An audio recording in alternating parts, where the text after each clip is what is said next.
মানিকগঞ্জে দিন দিন জনপ্রিয় হচ্ছে গবাদি পশুপালন। তবে প্রাণী অসুস্থ হলে ভোগান্তির শেষ থাকে না খামারির। তাদের অভিযোগ, গবাদি পশুর জ্বর, ছত্রাক, পেট ফোলা, গুটি বা তরকায় আক্রান্ত হলে পাওয়া যায় না ভ্যাকসিন।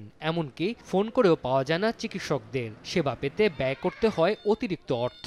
জেলায় দীর্ঘদিন ধরে বন্ধ ইউনিয়ন ও দুর্গম অঞ্চলের ৩০টি পশু সেবা ও কল্যাণ কেন্দ্র।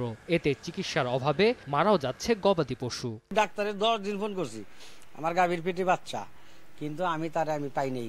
সরকারি কোনো সুযোগ সুবিধা সেটা আমরা আজ পর্যন্ত পাই না। যদি অসুখ টসুখ হয় তখন এলো সরকারি ডাক্তার আনলে ৪,০০০-৫,০০০ টাকা নেয় আর কি। সরকারি কোনো ডাক্তার আমাদের এখানে দেখাশোনা করবার জন্য আসে না। হাসপাতাল থেকে ডাক্তার আসে যে আমাদের কোনো গরু বাছুর দেখবে, এরকম কোনো ডাক্তার আসেও না বা দেখেও না। প্রাণী সম্পদ অধিদপ্তর জানিয়েছে, জেলায় চিকিৎসক সহ ৫৫টি পদ শূন্য রয়েছে। ওষুধের সংকটও।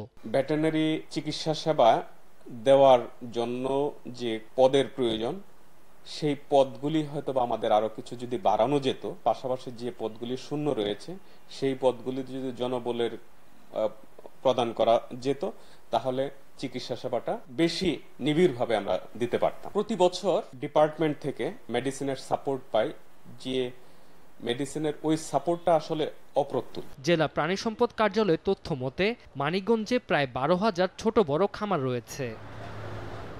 সময় সংবাদ, মানিকগঞ্জ।